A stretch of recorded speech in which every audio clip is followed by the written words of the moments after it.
I would argue it's not a cynical calculation at all. In fact, I was going to get to that. It's a combination of two things that are constraining Barack Obama right now. One, bad, not imperfect options, very bad options.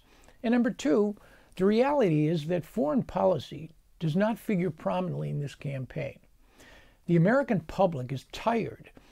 We're $1 trillion into Iraq and Afghanistan, 6,000 Americans dead, scores of thousands who have sustained grievous injuries from which they will never recover. And then multiply that by numbers of family and relatives who have to deal with all of this. The American public is focused on fixing our broken house, not running off to repair somebody else's. And this is, it seems to me, a critically important issue.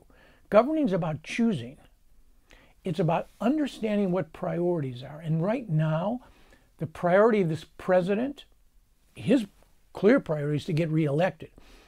Launching military adventures. And by the way, it's not just true of Syria. He doesn't want a confrontation with Iran either. He doesn't want the Israelis to strike. He's not interested in a war with Iran before the election either. And it's not cynical. It's driven by the reality that in a democracy, any foreign policy requires a sustainable domestic consensus. And I would argue there is none for a military adventure that becomes costly and worse, fails.